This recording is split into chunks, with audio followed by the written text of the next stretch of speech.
ಆಕಾಶವಾಣಿ ಭದ್ರಾವತಿ. ಮನೋರೋಗ ತಜ್ಞರ ಮನದಾಳದ ಮಾತು. ಮಾನಸಿಕ ಕಾಯಿಲೆ ಕಾರಣ ಹಾಗೂ ಪರಿಹಾರ ಈ ಕುರಿತು ಡಾಕ್ಟರ್ ಕೆಆರ್ ಶ್ರೀಧರ್ ಅವರೊಂದಿಗೆ ಸಂವಾದ. ಈ ಸಂವಾದದಲ್ಲಿ ಭಾಗವಹಿಸುತ್ತಾರೆ ಭದ್ರಾವತಿ ಆಕಾಶವಾಣಿ ಕೇಂದ್ರದ ಕಾರ್ಯಕ್ರಮ ಮುಖ್ಯಸ್ಥರಾದ ಎಸ್ಆರ್ ಭಟ್. ಕೇಳುಗರೆ, ಮನೋರೋಗಕ್ಕೆ ಮದ್ದಿಲ್ಲ ಎನ್ನುವುದನ್ನು ಹುಸಿ ಮಾಡಿಸಿ ಮನೋರೋಗಕ್ಕೂ ಮದ್ದಿದೆ ಎನ್ನುವುದನ್ನು ಪ್ರತಿ ಸಾರ್ವಜನಿಕರಿಗೂ ಮನವರಿಕೆ ಮಾಡಿಕೊಟ್ಟಂತಹ ಮಾನಸಿಕ ತಜ್ಞರಾದಂತಹ ಮನೋವೈದ್ಯರಾದಂತಹ ಡಾಕ್ಟರ್ ಕೆಆರ್ ಶ್ರೀಧರ್ ಅವರು ನಮ್ಮ ಹಿಂದಿನ ವಾರದ ಕಾರ್ಯಕ್ರಮದಲ್ಲಿ ತಮ್ಮ ಅನುಭವಗಳನ್ನು ನಮ್ಮೊಟ್ಟಿಗೆ ಹಂಚ್ಕೋತಾ ಇದ್ದರು. ಹಿಂದಿನ ವಾರದ ಮಾತುಕತೆಯಲ್ಲಿ ಅವರ ಹತ್ರ ಕೊನೆಯಲ್ಲಿ ನಾವು ಒಂದು ಪ್ರಶ್ನೆಯನ್ನು ಕೇಳಿದ್ವಿ. ಇತ್ತೀಚಿನ ದಿನದಲ್ಲಿ ಖಿನ್ನತೆ ಬಹಳ ಹೆಚ್ಚಾಗ್ತಾ ಇದೆ, ಅದಕ್ಕೆ ಕಾರಣ ಏನು ಅಂತ ಒಂದು ಪ್ರಶ್ನೆಯನ್ನು ಕೇಳಿದ್ವಿ. ಅದಕ್ಕೆ ಉತ್ತರವನ್ನು ಪಡ್ಕೊಳ್ತಾನೆ ಅವರ ಅನುಭವಗಳನ್ನು ಇನ್ನೊಂದಿಷ್ಟು ಹಂಚಿಕೊಳ್ಳುವ ಪ್ರಯತ್ನ ನಮ್ಮ ಇಂದಿನ ಕಾರ್ಯಕ್ರಮದ್ದು. ಡಾಕ್ಟರ್ ಕೆ ಆರ್ ಶ್ರೀಧರ್ ಅವರ ನಮಸ್ಕಾರ ಹಾಗೂ ಸ್ವಾಗತ. ನಮಸ್ಕಾರ. ಹಿಂದಿನ ವಾರ ಕೇಳಿದಂತಹ ಪ್ರಶ್ನೆಯೊಟ್ಟಿಗೆ ಇಂದಿನ ಕಾರ್ಯಕ್ರಮ ಆರಂಭ ಆಗ್ತಾ ಇದೆ. ಇತ್ತೀಚಿನ ಒಂದು ವೃತ್ತಿ ಜೀವನದಿಂದಾನೋ ಇಲ್ಲ ಸಾಮಾಜಿಕ ಜೀವನದಿಂದಾನೋ ಬಹಳಷ್ಟು ಜನರು ನಗರ ಪ್ರದೇಶಗಳಿಗೆ ಬಂದಂಥ ಸಮಯದಲ್ಲಿ ಯಾರನ್ನು ಕೇಳಿದ್ರು ಕೂಡ ನನಗೆ ಖಿನ್ನತೆ ಇದೆ, ನನಗೇನೋ ಕೆಲಸ ಮಾಡೋದಕ್ಕೆ ಆಗೋದೇ ಇಲ್ಲ, 1 hour ಕಾನ್ಸಂಟ್ರೇಷನ್ ಮಾಡ್ಬೋದು, ಆಮೇಲೆ 2ನೇ ತಾಸು ನನಗೆ ಕೆಲಸ ಮಾಡೋದಕ್ಕೆ ಆಗೋದಿಲ್ಲ ಅಂತ ಹೇಳ್ತಾರೆ. ಇದು ಯಾವ ರೀತಿಯ ಕಾಯಿಲೆ? ಇದು ಖಿನ್ನತೆ ಹೌದು. ನೀವು ಎಷ್ಟೇ ನಮ್ಗೆ ಎಲ್ರಿಗೂ ಒತ್ತಡ ಬರ್ತದೆ. ಆ ಒತ್ತಡ ಹೇಗೆ ಬರದೇ ಇರೋಕ್ಕಾಗಲ್ಲ. ಈಗ ಕೆಲಸದಲ್ಲಿ ಮಾಡಲೇಬೇಕು ಕೆಲಸನ. ಹಾಗಾದ್ರೆ ಏನು ಮಾಡಬೇಕು? ಅದಕ್ಕೆ ಬಹಳ ಮುಖ್ಯವಾದ ಕೆಲವು ಹವ್ಯಾಸ ಅಂದರೆ ಏನಾಗಾರೆ ಹವ್ಯಾಸ ಅಂದರೆ ಒಂದು ಆಟ ಆಡೋದು, ಒಂದು ಒಳ್ಳೆ ಸಂಗೀತ ಕೇಳೋದು ಅಥವಾ ಕಲಿಯೋದು, ಅಥವಾ ಒಂದು ಕೆಲವು ಈ ಡ್ರಾಮಾ ಗೇಮ್ ಅಂಥದ್ರಲ್ಲಿ ಒಳ್ಳೆಯ ಗೆಳೆಯರನ್ನು ಇದು ಮಾಡೋದು, ಕೆಲವು ಈ ಹೂ ತೋಟ ಬೆಳೆಸೋದು. ಹೆಚ್ಚು ಬೇಡ, ದೊಡ್ಡದು ಮಾಡೋದು ಬೇಡ. ಅದು ಒಂದು ಅಂಥದ್ದು ಇದ್ದಾಗ, ಹವ್ಯಾಸ ಇದ್ದಾಗ ಪ್ರಾಯಶಃ ನಿಮಗೆ ಎಷ್ಟು ಒತ್ತಡ ಇರುತ್ತೆ ಅದೆಲ್ಲ ಬಿಟ್ಬಿಡ್ತೀವಿ. ಒಂದು ಡಾಕ್ಟರ್ ಇಲ್ಲೇನೆ ಒತ್ತಡ ಇದೆ ಅಂತ ಮುಂದಿನ ಸ್ಟೇಜ್ ಬರೋದೇನೆ ದುಶ್ಚಟಗಳಿಗೆ ಈಡಾಗುವಂಥದ್ದು. ಡಾಕ್ಟರ್ ಶ್ರೀಧರ್ ಅವರ ಸಾಮಾನ್ಯವಾಗಿ ನಾವು ನೋಡ್ತೀವಿ. ಯಾಕೆ ಯಾವುದೋ ಒಂದು ದುಶ್ಚಟಕ್ಕೆ ಒಳಗಾದಾಗ ಕೇಳ್ತೀವಿ, ಅತಿ ಸಂತೋಷ ಆದಾಗ್ಲೂ ಕೂಡ ಹೌದು ನಾನು ದುಶ್ಚಟ, ಅದು ಒತ್ತಡ ಆಗ್ತದೆ. ಅತಿ ದುಃಖ ಆದಾಗ್ಲೂ ಕೂಡ ಅದು ಒತ್ತಡ. ಹಾಗಿದ್ರೆ ಅವನಿಗೆ ಯಾವ ಸಮಯದಲ್ಲಿ ಸರಿಯಾಗಿರ್ತಾನೆ ಅನ್ನೋದು ಒಂದು ಕ್ವಶನ್ ಆಗ್ಬಿಟ್ಟಿರುತ್ತೆ. ಕಷ್ಟ. ಇಂತಹ ದುಶ್ಚಟಗಳಿಗೂ ಕೂಡ ಅಂದ್ರೆ ಧೂಮಪಾನ ಇರ್ಬೋದು, ಮದ್ಯಪಾನ ಇರ್ಬೋದು, ಇದಕ್ಕೂ ಕೂಡ ಮಾನಸಿಕ ಕಾಯಿಲೆನಾ ಇದು, ಇಲ್ಲ ದುಶ್ಚಟದ ಹವ್ಯಾಸನ? ಅಲ್ಲ, ದುಶ್ಚಟ ಆಗಕ್ಕೆ ಮೂಲ ಕಾರಣ ಮಾನಸಿಕ ಒತ್ತಡ. ಹಾಗಾದ್ರೆ ಯಾತಕ್ಕೆ ಮಾನಸಿಕ ಒತ್ತಡ ಹೇಗೆ ಬರ್ಬೋದು ಅಂದರೆ, ಬಾಲ್ಯದಿಂದಲೇ ಮಕ್ಕಳಿಗೆ ಹವ್ಯಾಸಗಳು ಬೆಳೆಸಬೇಕು. ಈಗಿನ ಮಕ್ಕಳೇನಪ್ಪ ಅಂದರೆ ಬರೀ ಓದು, ಅಂಕ, ಎಲ್ಲರೂ ಕಂಪೇರ್ ಮಾಡ್ತಾರೆ. ಪಕ್ಕದ ಮನೆಯವರು ಎಷ್ಟು ತಗೊಂಡ, ನೀ ಯಾಕೆ ತಗೊಂಡಿಲ್ಲ. ಆವಾಗ ಅವನಿಗೆ ಹುಡುಗನಿಗೆ ತಾನು ಏನು ಮಾಡಬೇಕು ಗೊತ್ತಿಲ್ಲ. ಆವಾಗ ಅವ್ರಿಗೆ ಏನಾಗ್ತಾನೆ, ಈ ರೀತಿ ಮಾಡಿದಾಗ ಪದೇ ಪದೇ ಬೇರೆಯವ್ರ ಹತ್ರ ಹೋಲಿಸಿ ಇವರಿಗೆ ನಕಾರಾತ್ಮಕವನ್ನು ಹುಟ್ಟಿಸಿದರೆ ಅವನಿಗೊಂದು ತನ್ನ ಬಗ್ಗೆನೇ ತನಗೆ ಆ ಒಂದು ಕಲ್ಪನೆ ಬೇರೆ ಆಗ್ತದೆ. ತಾನು ಏನೂ ಉಪಯೋಗ ಇಲ್ಲದವನು. ಅವರೆಲ್ಲ ಇದು ನಮ್ಮ ಅಪ್ಪ ಅಮ್ಮ ಹೀಗೆ ಹೇಳ್ತಾರೆ, ನನಗೇನು ಮಾಡಲ್ಲ ಅಂತ ಹೇಳ್ಬಿಟ್ಟು ಆ ರೀತಿ ಮಾಡಬಾರ್ದು. ಕೀಳರಿಮೆಯ ಮನೋಭಾವ ಆರಂಭ ಆಗುತ್ತೆ. ಕೀಳರಿಮೆ ಹೌದು. ಭಾಳಷ್ಟು ಜನ ಈ ಆಲ್ಕೋಹಾಲಿಕ್ಸ್ ಇರ್ತಾರಲ್ಲ, ಗಾಂಜಾ ಆಲ್ಕೋಹಾಲಿಕ್ಸ್, ಅವ್ರನ್ನ ನೀವು ನಿಧಾನವಾಗಿ ಅವ್ರು ಕೂರ್ಸಂಗೆ ಕೇಳಿ, ನಿನ್ನ ಬಗ್ಗೆ ಏನಿಸ್ತದೆ? ನಾನು ಉಪಯೋಗ ಇಲ್ಲ ಸರ್. ಹಂಗಾರೆ ಯಾತಕ್ಕೆ ಶುರು ಮಾಡಿದೆ? ನಾ ಯಾರ ಹತ್ರ ಏನು ಮಾಡಲಿ? ಏನಿಲ್ಲ, ಅವ್ರಿಗೆ ಹವ್ಯಾಸ ಇಲ್ಲವೇ ಇಲ್ಲ. ಕೆಲವ್ರು ಏನು ಮಾಡ್ತಾರೆ, ಹವ್ಯಾಸ ಅಂದ್ಕೊಳ್ಳಿ ಚಟ ಅನ್ಕೊಳ್ತಾರೆ. ಅಲ್ಲ, ತಪ್ಪು. ಈಗ ನಮ್ಮಲ್ಲಿ ಕೆಲವರು ನಾನು ಕೇಳ್ತೇನೆ, ಏನಮ್ಮ ನಿಮ್ಮ ಮಗನಿಗೆ ಹವ್ಯಾಸ ಏನೋ ಇದೆಯಾ? ಕರ್ಕೊಂಬರ್ತಾರಲ್ಲ, ಹವ್ಯಾಸ ಇದೆಯಾ? ಇಲ್ಲ ಡಾಕ್ಟ್ರೇ, ಖಂಡಿತವಾಗಿಯೂ ಇಲ್ಲ. ಏನು ಅಂಥ ಅವನು ಸಿಗರೇಟ್ ಸೇದಲ್ಲ, ಕುಡಿಯಲ್ಲ, ಯಾವ ಇದು ಚಟ ಇಲ್ಲ. ನಾ ಹೇಳ್ತೇವೆ ಚಟ ಅದು. ಆದರೆ ಇದು ಏನಪ್ಪ ಅಂತಂದರೆ ಹವ್ಯಾಸ ಅಂದರೆ ಒಳ್ಳೆಯ ಇದು ಚಿನ್ನ ಮಕ್ಕಳಿಗೆ ಕಲಿಸ್ಬೇಕಾದ್ರೆ ಒಂದು ಕತೆ ಹೇಳೋದು, ಕತೆ ಬರೆಯೋದು, ಅಥವಾ ಒಂದು ಸಂಗೀತ ಕಲಿಯೋದು ಎಲ್ಲ ಮಾಡಲೇಬೇಕು ಅಂತಿಲ್ಲ. ಇದು ಎಲ್ಲರೂ ದೊಡ್ಡ ವಿದ್ವಾಂಸರಾಗಬೇಕು ಅಂತಿಲ್ಲ. ಕೇಳ್ತಕ್ಕಂಥದ್ದು, ಅಪ್ರಿಷಿಯೇಟ್ ಮಾಡ್ತಕ್ಕಂಥದ್ದು, ನಾಟಕ, ಇಂಥ ಕಲೆಗಳಲ್ಲಿ ಕಲೆ ಹೇಳೋದಿದೆಯಲ್ಲ ಬಹಳ ಮುಖ್ಯವಾದ್ದು. ಅದು ಇರಬೇಕು ಸ್ವಲ್ಪ. ಕೆಲವರು ಆಟದಲ್ಲಿ ಮುಂದಿರ್ಬೋದು, ಕೆಲವರು ಪಾಠದಲ್ಲಿ ಮುಂದಿರ್ಬೋದು, ಕೆಲವು ಅವರದ್ದೇ ಆದಂಥ ವಿಶೇಷ ಕಲೆಗಳಲ್ಲಿ ಮುಂದಿರ್ಬೋದು.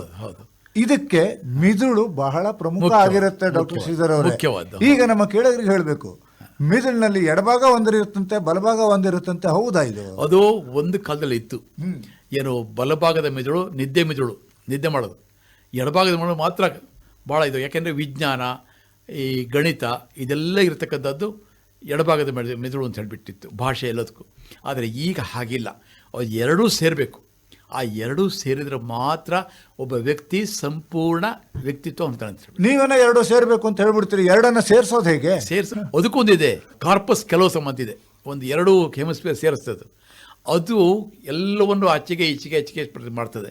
ಅದಕ್ಕಿಂತ ಹೆಚ್ಚಿಗೆ ನಮ್ಮ ಮೆದುಳಲ್ಲಿ ಬೇರೆ ಬೇರೆ ಭಾಗ ಇದೆ. ಒಂದು ನಮ್ಮ ಭಾವನೆಗೆ ಒಂದು ಮೆದುಳು ಇದೆ, ನಮ್ಮ ಯೋಚನೆಗೆ ಮೆದುಳು ಇದೆ, ಒಂದು ಕೇಂದ್ರ ಇರ್ತದೆ, ನಮ್ಮ ಜ್ಞಾಪಶಕ್ತಿಗೆ ಮೆದುಳಿದೆ. ಇದನ್ನೆಲ್ಲ ಸರಿಯಾಗಿ ಸಮತೋಲನ ಬೆಳೆಸಬೇಕು. ಹೇಗೆ ಬೆಳೀತಾಗಾರೆ ಅದಕ್ಕೆ ಭಾಳ ಮುಖ್ಯವಾದ, ಮುಂಚಿಂದ ನೀವು ಹೇಗೆ ಮಕ್ಕಳನ್ನು ಬೆಳೆಸ್ತೀರಿ ಅದರಲ್ಲಿ ಲೈಫ್ ಸ್ಕಿಲ್ಸ್ ಅಂತ ಬರ್ತದೆ. ಲೈಫ್ ಸ್ಕಿಲ್ಸ್ ಅಂದರೆ ಜೀವನ ಕೌಶಲ ಅಂತೇಳ್ಬಿಟ್ಟು ಅದನ್ನು 10 ನಮ್ಮ ವಿಶ್ವ ಆರೋಗ್ಯ ಸಂಸ್ಥೆ 10 ಗುರುತಿಸಿದೆ.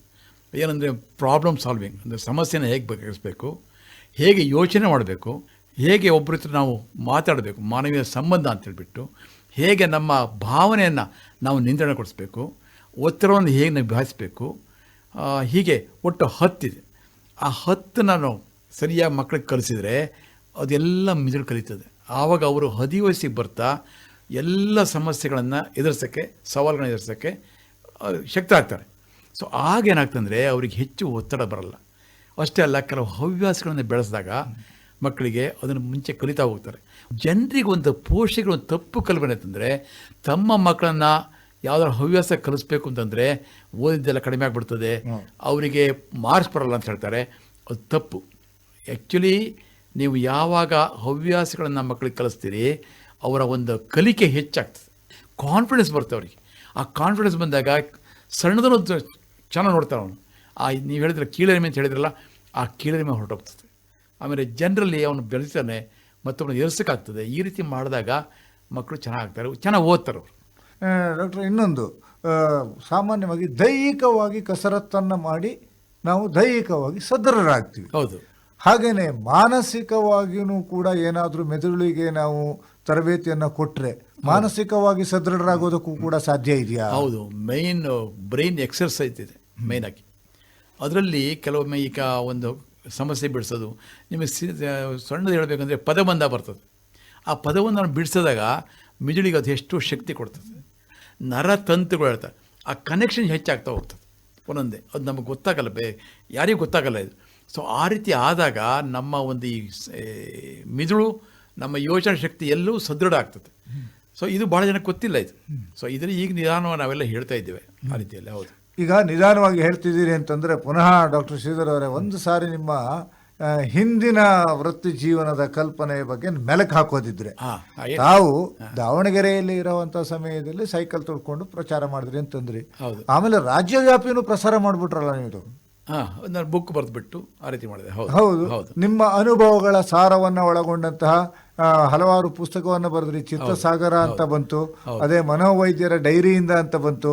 ಮನೋವೈದ್ಯರ ಡೈರಿಯಿಂದ ಇದು 2 ಹಂತಗಳಲ್ಲಿ ಬಂದಿರುವಂತಹದ್ದು. ಹಾಗೇನೆ ಕ್ಯಾಂಪ್ ಅನ್ನು ಹಾಕುವುದರ ಮುಖಾಂತರ ವಿವಿಧ ಪ್ರದೇಶಗಳಿಗೆ ನೇರವಾಗಿ ತಾವು ಹೋದ್ರಲ್ವಾ? ಹೌದೌದು, ನೇರವಾಗಿ. ನಂದು ಅದೊಂದು ರೆಕಾರ್ಡು ನಮ್ಮ ಒಂದು ಈ ಕ್ಷೇತ್ರದಲ್ಲಿ, ಮನೋವೈದ್ಯ ಕ್ಷೇತ್ರದಲ್ಲಿ. ನಾನು ಇವತ್ತಿನವರೆಗೂ ಅದು ಮಾಡ್ತಾಯಿದ್ದೇನೆ. ಬಂದೆ ಜಸ್ಟ್ ಜನವರಿಯಲ್ಲಿ ಅದು ಸಾಕೊಂದು ಮಾಡಿದೆ. ಯಾಕಂದರೆ ನನಗೂ ಸ್ವಲ್ಪ ವಯಸ್ಸಾಯ್ತಲ್ಲ, ಹಾಗಾಗಿ ಅಲ್ಲಿವರೆಗೆ ನಾವು ಪ್ರತಿ ಹಳ್ಳಿ ಮೂಲೆ ಮಲೆಯಲ್ಲಿ ಕುಮಟಕ್ಕೆ ಹೋಗಿದ್ದೆ. ಹೋದಾಗ ನನ್ನ ಫ್ರೆಂಡ್ಸ್ ಎಲ್ಲ ಇದ್ದರು, ಅವ್ರಿಗೆ ಹೇಳ್ತಾ ಇದ್ದೆ, ಈ ಹಳ್ಳಿ ನಾನು ನೋಡಿದ್ದೇನೆ, ಇಲ್ಲಿ ಕ್ಯಾಂಪ್ ಮಾಡಿದ್ದೀನಿ, ಕವಲಕ್ಕಿ ಅಲ್ಲಿ ಬಂತು, ಅಲ್ಲಿ ಕ್ಯಾಂಪ್ ಮಾಡಿದ್ದೀನಿ, ಮುಗು ಅಂತಿತ್ತು. ಅಂದರೆ ಪ್ರತಿ ಹಳ್ಳಿಯಲ್ಲಿ ಹೋಗ್ಬಿಟ್ಟು ಅದು ಯಾತಕ್ಕೆ ಅಂದರೆ ಈ ಕ್ಯಾಂಪಲ್ಲಿ ಬಡವರೇ ಬರ್ತಾರೆ, ಹೆಚ್ಚಿಗೆ ಸಾಹುಕಾರ ಬರಲ್ಲ. ಅವ್ರಿಗೆ ನಾನು ಎಷ್ಟೋ ಹೆಲ್ಪ್ ಮಾಡೋದಾಗ್ತದೆ. ಸೊ ಆ ದಿಶೆಯಲ್ಲಿ ನಾನು ಕ್ಯಾಂಪ್ ಮಾಡಿದೆ. ಅದು ಒಂದೇ ಅಲ್ಲ, ಅದು ಸಹಿತ ದೂರದರ್ಶನದಲ್ಲಿ, ಆಮೇಲೆ ಆಕಾಶವಾಣಿಯಲ್ಲಿ, ಇದೇ ಆಕಾಶವಾಣಿಯಲ್ಲಿ ನಾವು ಹದಿಹರೆಯ ಸಮಸ್ಯೆಗಳು ಅಂತ ಒಂದು ಸರಣಿ ಕಾರ್ಯಕ್ರಮ ಮಾಡಿದ್ವಿ. ಆಮೇಲೆ ಈ ಸೂಯಿಸೈಡ್ ಬಗ್ಗೆ, ಏನೋ ಶಾಲಾ ಕಾಲೇಜುಗಳಲ್ಲಿ ಈ ಆತ್ಮಹತ್ಯೆ ಬಗ್ಗೆ ಶಾಲಾ ಕಾಲೇಜುಗಳಲ್ಲಿ ನಾವು ತುಂಬ ಮಾಡಿದ್ವಿ. ಯಾಕಂದರೆ ಮದ್ಯಪಾನ ಅದ್ರ ಬಗ್ಗೆ ನಾನು ಕ್ಷೇಮ ಸಂಸ್ಥೆ ಅಂತ ಮಾಡಿದ್ವಿ ಒಂದು ನಮ್ಮ ಇದರಲ್ಲೇ ಮಾಡ್ತಕ್ಕಂಥದ್ದು. ಯಾಕೆಂದರೆ ಕ್ಯಾಂಪಿಗೆ ಹೋಗಿ ಅಲ್ಲಿ ಮಾಡೋದು ಬೇರೆ ಆಗ್ತದೆ, ಇಲ್ಲೇ ಕೂತ್ಬಿಟ್ಟು ಮಾಡೋದು ಒಂದಾಗ್ತದೆ. ಅಲ್ಲಿ ನಾವೊಂದು 5-6 ಜನ ಡಾಕ್ಟರ್ಸ್ ಸೇರಿಬಿಟ್ಟು ನಾವೊಂದು ಕ್ಷೇಮ ಸಂಸ್ಥೆ ಮಾಡಿದ್ವಿ. ಆ ಕ್ಷೇಮ ಸಂಸ್ಥೆ ವತಿಯಿಂದ ಅರಿವು, ಆರೋಗ್ಯದ ಅರಿವು, ಸಮಗ್ರ ಆರೋಗ್ಯ ಆಪ್ತ ಸಲಹಾ ಕೇಂದ್ರ ಅಂತ ಮಾಡಿದೆ. ಅದು 2020 ಮಾಡಿದ್ದು. ಅದ್ರ ಮೂಲಕ ಪ್ರತಿ ಹಳ್ಳಿಗೆ ಹೋಗಿ ಅಥವಾ ಅವ್ರು ಬಂದಾಗ ಎಲ್ಲ ಫ್ರೀಯಾಗಿ ಸಲಹೆ ಕೊಡ್ತಕ್ಕಂಥದ್ದು ಅದನ್ನು ಮಾಡಿದೆ. ಆ ರೀತಿ ಅರಿವನ್ನು ಮೂಡಿಸ್ತಕ್ಕಂಥದ್ದು ನಂದು ಒಂದು ಥಿಯರಿ ಅಂತಂದರೆ, ನಾವೇನೋ ಒಬ್ಬರಿಗೆ ಟ್ರೀಟ್ ಮಾಡ್ಬೋದು, ಆದರೆ ಅರಿವು ಮೂಡಿಸಿದಾಗ ಅದು ಬಹಳಷ್ಟು ಜನ ತಗೊಳ್ಬೋದು ಟ್ರೀಟ್ಮೆಂಟನ್ನು. ಒಂದು ಎರಡನೇದು, ಬರೀ 4 ಗೋಡೆ ಮಧ್ಯೆ ಇದ್ದರೆ ಖಂಡಿತವಾಗಿ ಆಗಲ್ಲ. ನಾವು ಯಾವಾಗಲೂ ಹೊರಡೆ ಹೋಗಬೇಕು. ಶಿವಮೊಗ್ಗ ಸುತ್ತಮುತ್ತ ಸಾಗರ ಎಲ್ಲ ತೀರ್ಥಹಳ್ಳಿ ಎಲ್ಲ ಕಡೆ ಕಾಲೇಜಿಗೆ ಹೋಗ್ಬಿಟ್ಟು ಹದಿಹರೆಯದವ್ರ ಸಮಸ್ಯೆ ಏನು ಅದನ್ನು ಯಾವ ರೀತಿ ಮಾಡ್ಬೋದು ಅಂತ ಹೇಳಿಬಿಟ್ಟು ಎಲ್ಲ ಸ್ಪಂದಿಸಿದರು. ಪ್ರತಿಯೊಂದು ತಿಳಿಸಿ ಹೇಳಿದ್ದೇವೆ. ಈಗ ನಮ್ಮ ಮಕ್ಕಳು ಅದೇ ಮಾಡ್ತಾ ಇದ್ದಾರೆ ಆ ರೀತಿಯಲ್ಲಿ. ಅರ್ಧ ಶತಮಾನದಷ್ಟು ಈ ರೀತಿಯ ಪ್ರಚಾರದ ಕಾರ್ಯಕ್ರಮಗಳನ್ನು ಮಾಡ್ತಾನೆ. ಇದು ಕೂಡ ಕಾಯಿಲೆ ಅನ್ನೋದನ್ನು ನಮ್ಮ ಸಾಮಾನ್ಯ ಜನರಲ್ಲಿ ಅರ್ಥಕೊಳ್ಳೋ ಹಾಗೆ ಮಾಡಿದಂತಹದ್ದು ತಮ್ಮ ಒಂದು ಸಾಧನೆ ಅಂತಲೇ ಹೇಳಬೇಕು ಡಾಕ್ಟರ್ ಶ್ರೀಧರ್ ಅವರೇ. ಇನ್ನು ಭಾಳಷ್ಟು ಜನರು ದೆವ್ವ ಬಂದಿದೆ ಅಂತ ಹೇಳ್ಬಿಡ್ತಾರೆ. ಹೌದು, ಅದು ನಿಜವಾಗ ದೆವ್ವ ಬರುತ್ತಾ? ಅಲ್ಲ, ದೆವ್ವ ಅಂತಂದರೆ ಅವರಿಗೆ ಅದು ಹೌದು ಅನ್ನಿಸ್ತದೆ, ಬಟ್ ನಮಗೆ ಹಾಗಲ್ಲ. ಯಾವಾಗ ನಮ್ಮ ಮನಸ್ಸಿನ ಭಾವನೆಗಳು ಅದಕ್ಕೆ ಯಾವುದು ಬೇರೆ ಒಂದು ದಾರಿ ಇಲ್ಲ, ಮಾರ್ಗ ಇಲ್ಲ, ಅದು ಸಪ್ರೆಸ್ ಆಗ್ತದೆ. ಸಪ್ರೆಸ್ ಅಂದರೆ ಅದಿಮಾಡ್ತಕ್ಕಂಥದ್ದು. ಆವಾಗ ಅದು ಒಂದು ದಿವಸ ಬರ್ತದೆ. ನಿಮಗೊಂದು ಸಣ್ಣ ಕಥೆ ಹೇಳ್ಬೇಕಂತಂದರೆ, ಒಬ್ಬರ ಮನೆಯನ್ನು ಸತ್ಯನಾವೃತ ಆಗ್ತಾಯಿತ್ತು. ಆವಾಗ ಸಡನ್ನಾಗಿ ದೇವ್ರು ಬಂದ್ಬಿಡ್ತು, ಲಕ್ಷ್ಮಿ, ನಾ ಲಕ್ಷ್ಮಿ. ಆಗ ಎಲ್ಲರೂ ಕೇಳ್ತಾಯಿದ್ರು, ಹೌದಾ ಲಕ್ಷ್ಮಿ ಬಂತ? ಹೌದು, ಎಲ್ಲ ನಾನು ಹೇಳ್ದಂಗೆ ಕೇಳಬೇಕು. ಎಲ್ಲರೂ ಕೂತ್ಕೊಂಡ್ರು, ಗಂಡಸರು ಹೆಂಗಸರು ಎಲ್ಲರೂ ಕೂತ್ಕೊಂಡ್ರು. ನಮಸ್ಕಾರ ಮಾಡಿದ್ರು, ಎಲ್ಲ ಮಾಡಿದರು. ಇನ್ನು ಮೇಲೆ ನೀವು ಸರಿ ನೋಡ್ಕೊಳ್ಬೇಕು ಇವಳನ್ನು, ಯಾರು ಅವಳು ಮೈಮೇಲೆ ಬಂದಿತ್ತಲ್ಲ ಅವಳಿಗೆ ನೀವು ಸರಿ ನೋಡ್ಕೊಂಡಿದ್ದ ಕರೆಕ್ಟಾಗಿ. ಇಲ್ಲ ನಾನು ನೋಡ್ಕೊತೀವಿ ಖಂಡಿತ ಅಂತ ಹೇಳಿಬಿಟ್ಟು. ಇದು ಯಾವಾಗ ಅಂದರೆ, ಯಾವಾಗ ನಮ್ಮಿಂದ ಎದುರಿಸೋಕ್ಕಾಗಲ್ಲ ಒಂದು ಜೀವನವನ್ನು, ಆವಾಗ ಅದನ್ನು ಯಾವ ರೀತಿ ಮಾಡ್ಬೋದು, ಈ ರೀತಿ ದೇವ್ರು ಬಂದಾಗೆ. ಅದು ಬೇಕಾದಷ್ಟು ಬರ್ಬೋದು, ಬೇರೆ ಬೇರೆ ರೀತಿಯ ದೇವ್ರು ಬರ್ಬೋದು. ದೆವ್ವ, ಆ ದೆವ್ವ, ಅಥವಾ ಯಾರು ಸತ್ತೋಗಿದ್ದಾರೆ ಅವ್ರು ನನ್ನ ಮೈ ಬರ್ತಾರೆ ಅಂತೇಳಿ ಹೀಗೆ ಮಾಡ್ಬೋದು. ಜನ ನಂಬ್ತಾರೆ ಅದನ್ನು. ಸೊ ಆ ರೀತಿಯಲ್ಲಿ ಒಂದು ರೀತಿಯ ಪರಿಹಾರ ಕಂಡುಕೊಳ್ಳೋದು. ಆವಾಗ ಎಲ್ಲರೂ ಇದು ಮಾಡ್ತಾರಲ್ಲ, ಆವಾಗ ಆ ಒಂದು ವ್ಯಕ್ತಿಗೆ ಹೆಚ್ಚು ಹಿಂಸೆ ಆಗಲ್ಲ ಅವಾಗ. ಸೊ ಈ ರೀತಿಯಲ್ಲಿ ದೆವ್ವಭೂತ ಇದನ್ನು ಪ್ರಾಯಶಃ ಹೋದರೆ, ಬೇರೆ ಕಡೆ ಹೋದರೆ ದೇವ್ರು ಬರ್ತದೆ, ಅವರಿಗೆ ತಾಯ್ತ ಕೊಡ್ತಾರೆ, ಅಥವಾ ಏನೋ ಒಂದು ಕಟ್ಲೆ ಮಾಡ್ತಾರೆ, ಹೀಗೆಲ್ಲ ತುಂಬ ಇತ್ತು. ನಾನು ಇದಕ್ಕೊಂದು ಸಣ್ಣ ಉದಾಹರಣೆ ಹೇಳಬೇಕಂದ್ರೆ, ನಾನು ಒಂದು ಸಾರಿ ಉಕ್ಕಡಗಾತ್ರಿ ನಿಂತಿದ್ದೆ ತುಂಗಾ ನದಿ ತೀರದಲ್ಲಿ, ಅದು ದಾವಣಗೆರೆ ಹತ್ತಿರ ಆಗ್ತದೆ. ನನಗೆ ತುಂಬ ಜನ ಹೇಳಿದರು, ಉಕ್ಕಡಗೆ ಹೋಗ್ಬನ್ನಿ ಡಾಕ್ಟ್ರಿ, ನೀವು ಒಂದು ಸರಿ ನೋಡಿ, ಅಲ್ಲಿ ಭಾಳ ದೇವ್ ಬರ್ತಂತ. ಹೋದೆ, ನಮ್ಮ ಹೌಸಿನ ಸ್ಟೂಡೆಂಟ್ಸ್ ಬರ್ತಿದ್ರು, ಕರ್ಕೊಂಡು ಹೋದ ಕೂಡ ನನ್ನ ಹೊಡೆಯೋಕ್ಕೆ ಬಂದುಬಿಟ್ರು ಅಲ್ಲಿ ಇದ್ದವರೆಲ್ಲ. ಏನು ರೀ ಡಾಕ್ಟ್ರೇ, ನೀವು ಯಾಕೆ ಬಂದಿರಿ ಇಲ್ಲಿಗೆ? ಇದು ನಮ್ಮ ದೇವರು, ಇದು ನಮ್ಮ ಅಜ್ಜೆ ಅಂತ. ನಾನು ಹೇಳಿದೆ, ನಾನು ಅದಕ್ಕೆ ಬಂದಿಲ್ಲ, ನಾನು ಸುಮ್ಮನೆ ನಿಮ್ಮ ಇವರನ್ನು ಭೇಟಿ ಮಾಡೋಕ್ಕೆ ಹೋಗೋಣ ಅಂತ ಹೇಳಿಬಿಟ್ಟು ಅಲ್ಲಿ ಪೂಜಾರೊಬ್ಬರಿದ್ದರು, ಅವನು ಭೇಟಿ ಮಾಡೋಣ ಅಂಥೇಳಿ. ಅವ್ರು ಹೇಳಿದ್ರು, ಡಾಕ್ಟ್ರೇ ಇಲ್ಲೆಲ್ಲ ಯಾರು ಬಂದರೂ ಹುಷಾರಾಗ್ತಾರೆ ಅಂತಂದರು. ನಾನು ಹೇಳಿದೆ, ಅದಕ್ಕೆ ತುಂಬ ಗೌರವ ಇದೆ, ಆದರೆ ಒಂದು ನಿಮ್ಮಲ್ಲಿ ಬಂದವ್ರನ್ನ ನಮ್ಮಲ್ಲಿ ಕಳಿಸ್ಕೊಡಿ, ನಾನು ಟ್ರೀಟ್ಮೆಂಟ್ ಕೊಡ್ತೀನಿ, ಆಮೇಲೆ ನಿಮ್ಮಲ್ಲಿ ಬರಲಿ ಬೇಕಾರೆ ಅಂತಂದೆ. ಒಡ್ಡಿಲ್ಲ ಹಾಗಾರೆ ಅಂತಂದರು. ನನ್ನ ಒಂದು ಕಲ್ಪನೆ ಏನಿತ್ತು ಅಂತಂದರೆ, ನಾವು ಯಾರು ಸಮಾಜದಲ್ಲಿ ನಡೀತಾ ಇರ್ತಕ್ಕಂಥದ್ದು ಅದನ್ನು ನಾವು ಅವ್ರ ನಂಬಿಕೆಯನ್ನು ನಾವು ವಿರೋಧಿಸಬಾರ್ದು. ಆದರೆ ನಾವು ಮಾಡ್ಬೋದು ಅದನ್ನು ಆ ರೀತಿ ಅವ್ರನ್ನೂ ನಮ್ಮ ಜೊತೆ ತಗೊಂಡು ನಿಮ್ಮಂದು ಮಾಡಿ, ಬಟ್ ನಾವು ಇದು ಮಾಡ್ಕೊಡ್ತೀನಿ ಅಂದಾಗ ಪೇಷಂಟ್ ಹುಷಾರಾಗ್ತಾರೆ, ಅವ್ರು ರೋಗಿ. ಅದು ನನಗೆ ಬೇಕಾಗಿತ್ತು. ಅದು ನಾವು ಮಾಡಿದಾಗ ತುಂಬ ಜನ ಅದಕ್ಕೆ ಹೌದು ಡಾಕ್ಟ್ರೇ ನೀವು ಹೇಳಿದ್ದು ಅಂದ್ರೆ ನಮ್ಮಲ್ಲಿ ಬರ್ತಿದ್ರು. ಅವ್ರು ಬರೋರೆಲ್ಲ ಇಲ್ಲಿ ಬರ್ತಿದ್ರು, ಅವ್ರು ಕಡಿಮೆ ಆಗಿಲ್ಲ, ಅಲ್ಲಿ ಹೋಗೋದು ಇದ್ದೇ ಆದರೆ ಹುಷಾರಾಗ್ತಿದ್ರು. ಇದಕ್ಕೆ ಇನ್ನೊಂದು ಸಣ್ಣದು ಹೇಳಬೇಕಂತಂದರೆ, ನಾನು ತಮಗೆ ಹೇಳಿದೆ 10 ಬೆಡ್ ಇರೋ ವಾರ್ಡ್ 2 ಮಾಡಿದೆ ಅಂತ ಹೇಳ್ಬಿಟ್ಟು. ನಮ್ಮ ಹಿಂದಿನ ವಾರದ ಕಾರ್ಯಕ್ರಮದಲ್ಲಿ ಅದನ್ನು ತಿಳಿಸಿದ್ವಿ. ಅಲ್ಲಿ ಫುಲ್ ಇರ್ತಿದ್ರು. 1 ದಿವಸ 2 ದಿವಸ 1 ತಿಂಗಳಿಗೆ ಯಾರಿಗೂ ಖಾಲಿ ಆಗಿಬಿಡ್ತಿತ್ತು. ಇದೇನು ಹಿಂಗೆ ಖಾಲಿ ಆಗ್ತಲ್ಲ ಅಂತಂದೆ. ಇದು ನಿಜವಾಗಿ ನಡೀತಿದ್ದು. ಆಗ ಒಬ್ಬರನ್ನ ಕೇಳಿದೆ, ಯಾಕೆ ಇದು ಅಂತ. ಸರ್ ನಿಮಗೆ ಗೊತ್ತಿಲ್ಲ ಸರ್, ಅಮಾವಾಸ್ಯೆ ದಿವಸ ದೇವ್ರು ಬರ್ತದೆ, ಅಲ್ಲಿ ಎಲ್ಲರೂ ಅಲ್ಲಿ ಹೋಗ್ತಾರೆ, ಇಲ್ಲಿ ಏನಪ್ಪ ಅಂದರೆ ಅವ್ರು ಗಲಾಟೆ ಮಾಡ್ತಾರಲ್ಲ, ಅವ್ರನ್ನೆಲ್ಲ ನೀವು ಕಂಟ್ರೋಲ್ ಮಾಡ್ತೀರೋ ಅದಕ್ಕೆ ಬಂದಿದ್ದಾರೆ ಅಂತ ಹೇಳ್ಬಿಟ್ಟು. ಅವತ್ತಿನ ಏನು ಮಾಡ್ತೀನಿ ಅಂದರೆ, ಯಾರ್ಯಾರಿಗೆ ತಾಯ್ತ ಕಡೆ ಬರ್ತಿದ್ರಲ್ಲ 3, 4, 5 ವಾರ ತಾಯ್ತ ಕಡೆ, ಆ ತಾಯ್ತಲ್ಲೇ ಬಿಸಿದೆ, ನಿಮಗೆ ಕೊಡ್ತೇನೆ, ಈ ಸದ್ಯಕ್ಕೆ ಬಿಸಿರಿ ಅಂತ ಹೇಳ್ಬಿಟ್ಟು ಆಮೇಲೆ ಟ್ರಿಮ್ ಮಾಡಿಬಿಟ್ಟು ಅವ್ರಿಗೆ ಹೇಳಿದೆ, 1-2 ವಾರ ನನಗಾಗಿ ನೀವು ಹೋಗಿಬಿಡಿ ಅಲ್ಲಿಗೆ, 2 ತಿಂಗಳು ನೋಡೋಣ ಅಂತಂದೆ. ಆಮೇಲೆ ಎಲ್ಲರೂ ಹೇಳಿದ್ರು, ಡಾಕ್ಟ್ರೇ ಹೌದು ನಾವು ಈಗ ಹುಷಾರಾಗಿದ್ದೀವಿ ಈಗ ಅಂತಂದೆ. ಅವ್ರಿಗೆ ಅಷ್ಟೇ ಅಲ್ಲ, ನಿಮ್ಮ ಮನೆಯಲ್ಲಿ ನೀವು ನಿಮ್ಮ ಒಂದು ರೋಗಿಯನ್ನು ಹೇಗೆ ನೋಡ್ಕೊಳ್ಬೇಕು, ಅಥವಾ ಗಂಡ ಹೆಂಡ್ತಿದ್ರೆ ನೀವು, ನಾನು ಯಾವಳು ಬರ್ಕೊಡ್ತೀನಿ, ಇವರಿಗೆ ಯಜಮಾನರ ಪ್ರೀತಿಯ ಮಾತುಗಳು ಅವಶ್ಯ. ಅದಕ್ಕೂ ಇನ್ನೊಂದು ಭಾಳ ನಿಮಗೆ ಆಶ್ಚರ್ಯ ಅನಿಸ್ಬೋದು. ನಾನು ಹೋದಾಗ ಡಾಕ್ಟ್ರು ಬರೀ ಕೊಡ್ತಾರೆ, ನಿದ್ದೆ ಮಾತ್ರೆ ಕೊಡ್ತಾರೆ, ಬೇಡ ಇವ್ರ ಹತ್ರ ಯಾಕೆ ಬರಬೇಕು ಅಂತ ಹೇಳ್ತಿದ್ರು. ನಾನು ಯೋಚನೆ ಮಾಡಿದೆ ಏನು ಮಾಡಬೇಕು ಅಂತ. ಅದಕ್ಕೆ ನಾನು ಮೊದಲು ಮಾತ್ರೆ ಬರೀತಾನೆ ಇರಲಿಲ್ಲ, ಈಗಲೂ ಎಷ್ಟೋ ಸಾರಿ ಮಾಡ್ತೀನಿ.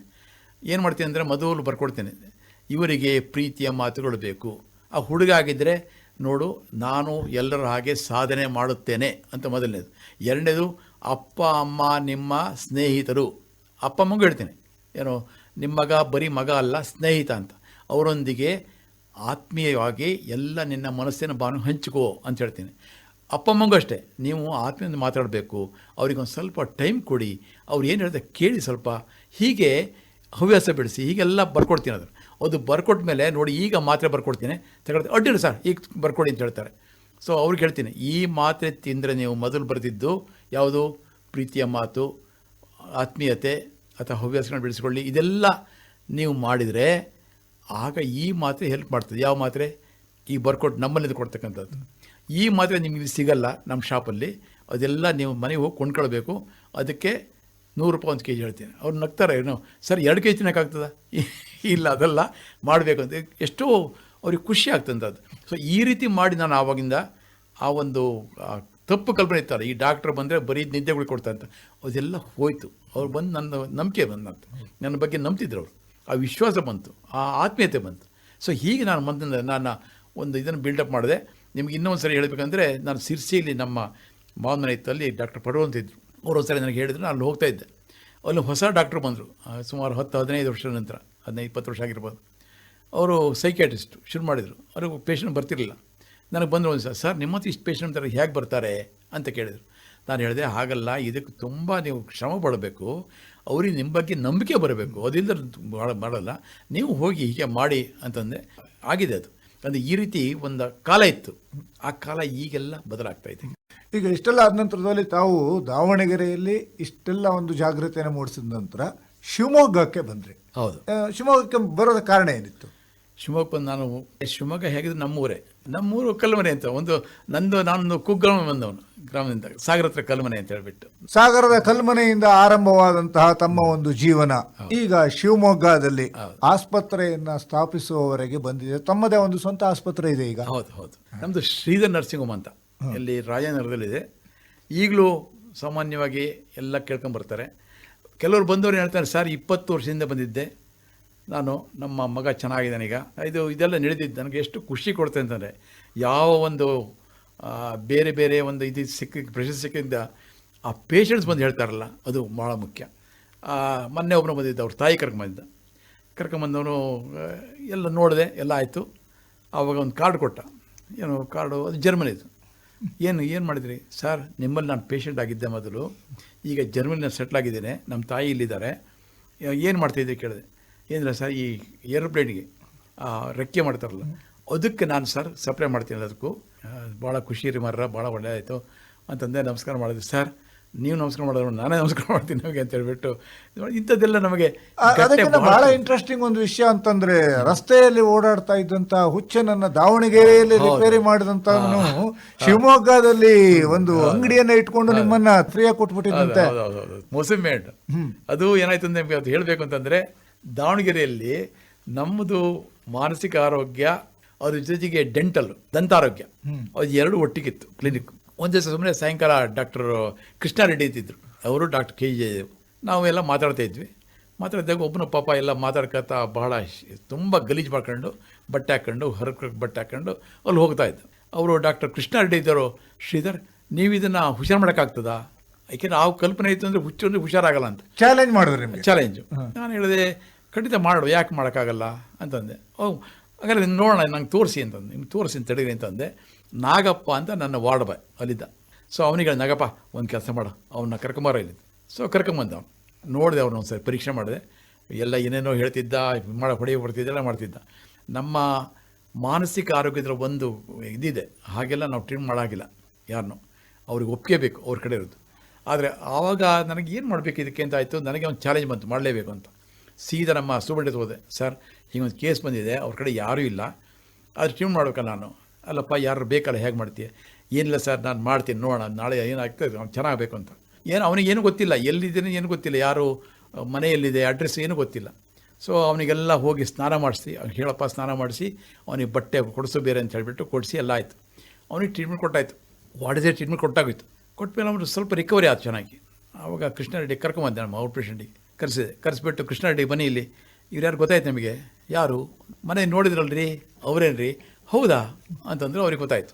ಆಮೇಲೆ ಅವ್ನು ಕೇಳಿದ್ವಿ, ನಿನ್ನ ಮನೆ ಎಲ್ಲಿಂದ? ಅವ್ನು ಹೇಳ್ದ, ನಮ್ಮ ಮನೆ ಇಂಥಲ್ಲಿದ್ದೆ ಕೊಟ್ಟು. ಅವ್ರ ಹೆಂಡ್ತಿ ಹೇಳಿ ಕಳಿಸಿದ್ವಿ. ಬಂದ ಕೂಡಲೇ, ಸರ್ 1 ತಿಂಗಳಾಯ್ತು ಸರ್, ಎಲ್ಲಿದ್ದಾರೆ ಗೊತ್ತಿಲ್ಲ ಸರ್ ನಮಗೆ ಅಂತಂದರು.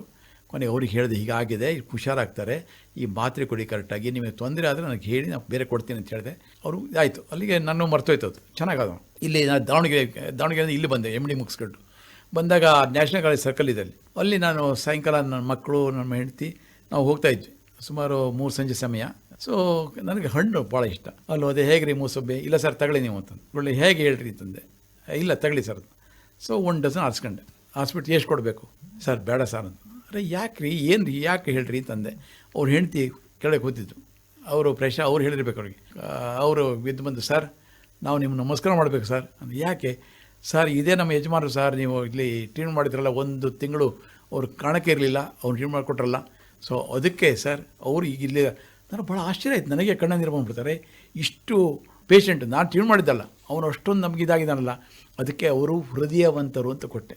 ಅದು ಯಾಕೆ ಅಂತಂದರೆ ಈ ಮನೋರೋಗಿಗಳಂದರೆ ಬರೀ ಹೊಡೆಯೋದು ಕಡಿಯೋದು ಮಾಡ್ತಾರೆ, ಇಲ್ಲ ಅವರಿಗೂ ಹೃದಯ ಇದೆ, ಅವರು ಅಷ್ಟಾಗ್ತಾರೆ. ಮತ್ತು ಒಂದು ನಮಗೆ ಹೇಗೆ ಅವ್ರನ್ನ ಚಿಕಿತ್ಸೆ ಮಾಡಬೇಕು, ಅವ್ರನ್ನ ಹೇಗೆ ಉಪಯೋಗಿಸೋಕೆ ಗೊತ್ತಿಲ್ಲ ಅಂಥೇಳಿ ನನಗನ್ನಿಸ್ತು. ಅವ್ರನ್ನ ಸಮಾಜದ ಸಹಜ ದಾರಿಗೆ ತರೋದಕ್ಕೆ ಒಂದು ಒಳ್ಳೆಯದಾಯ್ತಲ್ಲ, ನನಗದು ಖುಷಿ ಕೊಡ್ತಾರೆ. ಬಾಲ್ಯದಲ್ಲಿ ಮಕ್ಕಳಿಗೆ ಮನೋಕಾಯಿಲೆ ಬರುತ್ತಾ ಇಲ್ವಾ ಅನ್ನೋಂಥದ್ದು ಸಾಮಾನ್ಯ ಜನರಿಗೆ ಇರುತ್ತೆ. ಹೌದು, ಬಾಲ್ಯದಲ್ಲೂ ಕೂಡ ಮನೋರೋಗ ಬಂದ್ಬಿಡುತ್ತೆ. ಹೌದು, ಅವರಿಗೂ ಆ್ಯಂಗ್ಸೈಟಿ ಇರ್ತದೆ, ಅವರಿಗೆ ಸಿಟ್ಟು ಬರ್ತದೆ, ಇದೆಲ್ಲ ಕಾಂಡಕ್ಟ್ ಡಿಸಾರ್ಡರ್ ಹೇಳ್ತಾರೆ. ಆದರೆ ಅವರಿಗೆ ಮನೋರೋಗ ಅಂತ ಹೇಳಲ್ಲ ಆ ರೀತಿಯಲ್ಲಿ. ಕಾಂಡಕ್ಟ್ ಡಿಸಾರ್ಡರ್ ಅದು ಒಂದು ಮನೋರೋಗ. ಕಾಂಡಕ್ಟ್ ಅಂದರೆ ನಡವಳಿಕೆ ಸಮಸ್ಯೆ. ಈಗ 10 ವಯಸ್ಸಿನಲ್ಲೂ ಅಷ್ಟೇ ನಾವು ಅಡ್ಜಸ್ಟ್ಮೆಂಟ್ ಡಿಸಾರ್ಡರ್ ಹೇಳ್ತೀವಿ, ಹೊಂದಾಣಿಕೆ ಸಮಸ್ಯೆ, ಇದೆಲ್ಲವೂ ಮನೋರೋಗಕ್ಕೆ ಬರ್ತದೆ. ಆ ರೋಗ ಅಂತ ಕರೆಯಲ್ಲ, ಅದು ಮಾನಸಿಕ ಸಮಸ್ಯೆ ಆಗ್ತದೆ, ಅದು ಕಾಯಿಲೆ ಹೇಳ್ಬೋದು, ನಾವು ಡಿಸಾರ್ಡರ್ ಹೇಳ್ಬೋದು. ಆಟಿಸಮ್ ಕೂಡ ಒಂದು ರೀತಿಯಲ್ಲಿ ಮಾನಸಿಕ ಕಾಯಿಲೆನೇ. ಹೌದೌದು, ಹೌದು, ಮಾನಸಿಕ ಸಮಸ್ಯೆ. ಇಲ್ಲಿ ನೀವು ಎರಡನ್ನ ಹೇಳ್ತಾ ಇದ್ರಿ ಡಾಕ್ಟರ್ ಶ್ರೀಧರ್ ಅವರೇ. ಒಂದು ಮಾನಸಿಕ ಸಮಸ್ಯೆ ಅಂತಂದ್ರಿ, ಹೌದು. ಇನ್ನೊಂದು ಮಾನಸಿಕ ಕಾಯಿಲೆ ಅಂತಂದ್ರಿ. ಹೌದು, ಸಮಸ್ಯೆ ಏನು, ಕಾಯಿಲೆ ಏನು? ಸಮಸ್ಯೆ ಈಗ ಯಾರಿಗಾರು ನಿಮಗೆ ಹಾರ್ಟ್ ಸಮಸ್ಯೆ ಅಂತ ಹೇಳ್ತಾರಲ್ಲ, ಕಾಯಿಲೆ ಅಂತ ಹೇಳಲ್ಲ. ಆವಾಗ ನನಗೊಂದು ಹಾರ್ಟ್ ಪ್ರಾಬ್ಲಮ್ ಇದೆ, ಹಾರ್ಟ್ ಪ್ರಾಬ್ಲಮ್ ಹೇಳ್ತಾರಲ್ಲ, ಅದೇ ರೀತಿ ಇದು ಅಷ್ಟೇ ಒಂದು ಪ್ರಾಬ್ಲಮ್ ಅಂತ ಹೇಳ್ತೀವಿ. ಯಾಕೆಂದರೆ ಅವ್ರನ್ನ ಒಂದು ರೋಗಿ ಅಂತ ಇದು ಮಾಡಬಾರ್ದು, ಅವ್ರು ಸಮಸ್ಯಾತ್ಮಕ ಮಗು ಅಂತ ಹೇಳ್ತೀವಿ. ಸೊ ಆ ರೀತಿಯಲ್ಲಿ ಹೇಳಬೇಕೇನ, ರೋಗಿನ ಬಿಟ್ಟರೆ ಕಷ್ಟ ಆಗ್ತದೆ, ಯಾಕೆಂದ್ರೆ ನಾವು ಯಾಕೆ ಕರಿತೀವಿ ಅಂತ ಹೇಳೋದು ಅದು. ಇನ್ನು ವೃದ್ಧಾಪ್ಯಕ್ಕೆ ಬಂದಾಗ ಹೌದು, ಬಹಳಷ್ಟು ಜನರು ಹೇಳೋದಿರುತ್ತೆ, ನನಗೆ 60ಕ್ಕೆ ಅರಳು ಮರಳು ಅಂತ ಹೇಳ್ತಾರೆ. ಹಾಗೇನೆ ನಾನು ಹೊರಗಡೆ ಹೋಗ್ತೀನಿ, ಮನೆಗೆ ಬರೋ ದಾರಿ ಗೊತ್ತಿಲ್ಲ ಅಂತ ಹೇಳ್ತಿರ್ತಾರೆ. ಇದು ಕಾಯಿಲೆನ, ಸಮಸ್ಯೆನ? ಅಲ್ಲ, ಇದಕ್ಕೆ ಬಹಳ ಮುಖ್ಯವಾದಂದರೆ 60ಕ್ಕೆ ಅರಳು ಮರಳು ಅಂತ ಗಾದೆ ಇದೆ. ಆದರೆ ನಾನು ಹೇಳೋದು 60ಕ್ಕೆ ಅರಳು ಮರಳಲ್ಲ, ಅರಳು ಅಂತ ಹೇಳ್ಬಿಟ್ಟು. ಅಂದರೆ ನಾವು ಸತತವಾಗಿ ಆಗ್ತದೆ. ಕೆಲವರಿಗೆ ಈ ಆಲ್ಝೀಮರ್ಸ್ ಡಿಸೀಸ್ ಬರ್ತದೆ, ಅದು ಸಾಮಾನ್ಯ. ಆ ಆಲ್ಝೀಮರ್ಸ್ ಡಿಸೀಸ್ ಇರೋರು ಟ್ರೀಟ್ಮೆಂಟ್ ಇಲ್ಲ ಅದಕ್ಕೆ. ಆದರೆ ಅವರು ಇರೋವರಿಗೆ ಅವರ ಸಮಸ್ಯೆ ಬಗೆಹರಿಸೋದಂತು. ಅದಕ್ಕೆ ನಾವು ಯಾವಳು ಬರ್ಕೊಳ್ಳೋದು, ಇವರಿಗೆ ಪ್ರೀತಿಯ ಮತ್ತು ಆತ್ಮೀಯ ಒಂದು ನಮ್ಮ ಇದು ಬೇಕು, ನರ್ಸಿಂಗ್ ಹೇಳ್ತಾರಲ್ಲ, ಶುಶ್ರೂಷೆ ಬೇಕು. ಹಾಗಿದ್ದಾಗ ಅವ್ರನ್ನೂ ಎಲ್ಲ ಮನುಷ್ಯನ ನಡೆಸ್ಕೊಳ್ಳೋ ಸಾಧ್ಯ. ಅದೇ ಆಲ್ಝೀಮರ್ಸಿಗೆ ಮೊದಲನೇ ಚಿಕಿತ್ಸೆ. ಎರಡನೇದೇನಪ್ಪ ಅಂತಂದರೆ, ಕೆಲವರಿಗೆ ತನ್ನ ಮರ್ತೋಯ್ತು ಹೇಳ್ತಾರಲ್ಲ, ಅಂಥವರಿಗೆ ನಾನು ಹೇಳಿದಾಗಲೇ ಬ್ರೈನ್ ಎಕ್ಸರ್ಸೈಸ್ ಅಂತ, ಈ ಮಿದುಳಿನ ಒಂದು ವ್ಯಾಯಾಮ, ಅದು ಕೊಟ್ಟಾಗ ಅವರಿಗೆ ಆದಷ್ಟು ಕಡಿಮೆ ಆಗ್ತದೆ. ಪೂರ್ತಿ ಹೋಗ್ತಂತಲ್ಲ, ನಿಧಾನವಾಗಿ ಅದು ಕಡಿಮೆ ಆಗ್ತಕ್ಕಂಥ ಮಟ್ಟವನ್ನು ಕಡಿಮೆ ಮಾಡ್ಬೋದು. ಸೊ ಆ ಒಂದು ಇದು ಮಾಡ್ಬೋದು, ಸಾಧ್ಯ ಅದು. ಅಂದ್ರೆ ವೃದ್ಧಾಪ್ಯದಲ್ಲೂ ಕೂಡ ಖಿನ್ನತೆಗೆ ಹೋಗೋರು ಕೆಲವರು ಇರ್ತಾರೆ. ತುಂಬ ಇರ್ತದೆ, ಯಾಕೆಂದ್ರೆ ನನ್ನ ಸೊಸೆ ನೋಡ್ಕೊಂಡಿಲ್ಲ, ನನ್ನ ಮಗ ನೋಡ್ಕೊಂಡಿಲ್ಲ, ನನ್ನನ್ನು ಪ್ರೀತಿಯಿಂದ ಕಾಣ್ತಾ ಇಲ್ಲ, ಈ ತರಹದ ಒಂದಿಷ್ಟು ಸಮಸ್ಯೆಗಳು ಬರುತ್ತಲ್ವ, ಅದು ವೃದ್ಧಾಪ್ಯ ಸಮಸ್ಯೆ ಹೇಳ್ತೀವಿ. ಬಟ್ ಖಿನ್ನತೆ ಆಗ್ಬೋದು, ಹೇಳಕ್ಕಾಗಲ್ಲ. ಹೌದು, ಈ ರೀತಿಯಲ್ಲಿ ಇದಕ್ಕೇನಾದ್ರೂ ಮದ್ದಿದೆಯಾ? ಅದಕ್ಕೆ ನಾನು ಯಾವ ಹೇಳೋದಂತಾರೆ, ಈಗ ಬಹಳಷ್ಟು ಜನ ವಯಸ್ಸಾದ ಕೂಡಲೇ ಇವರು ಬ್ಯುಸಿ ಇರ್ತಾರೆ, ಮಕ್ಕಳು ತುಂಬ ಬ್ಯುಸಿ ಇರ್ತಾರೆ, ಹೇಳೋಕ್ಕಾಗಲ್ಲ. ಅವ್ರದ್ದು ಇಂಟೆನ್ಷನ್ ಅದಲ್ಲ, ಅಪ್ಪನೇ ನಾವು ಅಲಕ್ಷ್ಯ ಮಾಡಬೇಕು ಅಂತಲ್ಲ. ಆದರೆ ಅವರು ಇದ್ರಲ್ಲಿ ಹೋಗ್ಬಿಡ್ತಾರೆ. ಇವರಿಗೆ ಯಾರೇ ಇಷ್ಟು ವರ್ಷ ಇಷ್ಟೆಲ್ಲ ನಾನು ಕೇಳ್ತಿದ್ರು, ಈಗ ಯಾರು ನಾನು ಕೇಳೋದೇ ಇಲ್ಲಲ್ಲ, ಏನು ಮಾಡಬೇಕು, ಒಂಟಿದ್ದು ಶುರು ಆಯ್ತಲ್ಲ ಅಂತ. ಅವ್ರಿಗೆ ಬಹಳ ಒಳ್ಳೆಯದು ಅಂತಂದರೆ, ಮಕ್ಕಳಿಗೆ ದಿವಸ ಕೂತ್ಕೊಂಡು ಒಂದು ಸ್ವಲ್ಪ ನೀವೇನು ಕೆಲಸ ಮಾಡಿ, ಆದರೆ ಅಪ್ಪಂಗೆ ಹೋಗಿ ಹೇಳಿ, ಅಪ್ಪ ಅಮ್ಮಂಗೆ ಯಾರಿಗಾರು ನಾನು ಹೀಗೆ ಮಾಡಬೇಕು, ಸೊಸೇಂದ್ರಿಗೆ ಅಷ್ಟೇ, ನಿಮ್ಮ ಅತ್ತೆ ಹೋಗಿ ಹೇಳಿ, ಹಿಂಗೆ ಮಾಡ್ತೀನಿ ಅತ್ತೆ ಅಂತೇಳಿ. ಆಮೇಲೆ ನೀವು ಮಾಡೋದೇನು, ಅವ್ರಿಗೇನಾಗ್ತಾ ಅವಾಗ, ನಾನು ಕೇಳ್ತಾರೆ ಇವರು ಅಂತೇಳಿ ಅನ್ನಿಸ್ತದೆ. ಅಂದರೆ ತಮಗೊಂದು ರೆಕಗ್ನಿಷನ್ ಇದೆ ಅಂತ, ತನಗೆ ಗುರುಸ್ತಾರೆ ಅಂತ. ಆ ಗುರ್ಸಕ್ಕೆ ಒಂದು ಭಾವನೆ ಬಂದುಬಿಟ್ರೆ ಅವ್ರಿಗೆ ಆವಾಗ ತನ್ನ ಯಾರು ಒಂಟಿತನ ಅಂತ ಹೇಳಿದಾಗ ಅನಿಸಲ್ಲ, ಜೀವನದಲ್ಲಿ ಧೈರ್ಯ ಬರುತ್ತೆ, ಧೈರ್ಯವನ್ನು ವಿಶ್ವಾಸ ಬರ್ತದೆ. ಅವರ ವಿಶ್ವಾಸವನ್ನು, ಅಂದ್ರೆ ವಿಶ್ವಾಸಪೂರ್ವಕವಾಗಿ ಮಕ್ಕಳು ಅವರನ್ನು ನಡೆಸ್ಕೊಳ್ಬೇಕು. ಇದು ಬಹಳ ಮುಖ್ಯ. ಆಮೇಲೆ ಒಂದು ಡಾಕ್ಟರ್ ಶ್ರೀಧರ್, ನೀವು ಸಾಮಾನ್ಯವಾಗಿ ನಾವು ತಮಾಷೆಗೆ ಹೇಳಬೇಕು ಅಂತಂದ್ರೆ ನುಡಿದಂತೆ ನಡೆ ಅನ್ನುವಂಥದ್ದು. ಯಾಕೆಂದರೆ ನೀವು ಆಗ ಮಾತನಾಡ್ತಾ ಇರಬೇಕಂದ್ರೆ ಹೇಳಿದ್ರಿ, ವಿವಿಧ ಸಾಂಸ್ಕೃತಿಕ ಚಟುವಟಿಕೆಗಳಲ್ಲಿ ಮಕ್ಕಳನ್ನು ತೊಡಗಿಸಿ, ಕೇವಲ ಓದಿನ ಕಡೆ ಗಮನ ಕೊಡಬೇಡಿ, ಆಟ ಆಡೋದಕ್ಕೆ ಬಿಡಿ, ಮಕ್ಕಳಿಗೆ ಅವರ ಒಂದು ಸ್ವಇಚ್ಛೆಯಿಂದ ನಡೆದಾಡೋದಕ್ಕೆ ಬಿಡಿ, ಇದನ್ನೆಲ್ಲವನ್ನು ಹೇಳ್ತಾ ಇದ್ರಿ. ತಮ್ಮ 3 ಮಕ್ಕಳಿಗೂ ಕೂಡ ಅದನ್ನು ಕಲಿಸ್ಬಿಟ್ರಲ್ಲ? ಅವ್ರು ಕಲ್ತ್ಕೊಂಡಿದ್ದಾರೆ 4 ವರ್ಷಕ್ಕಿಂತ.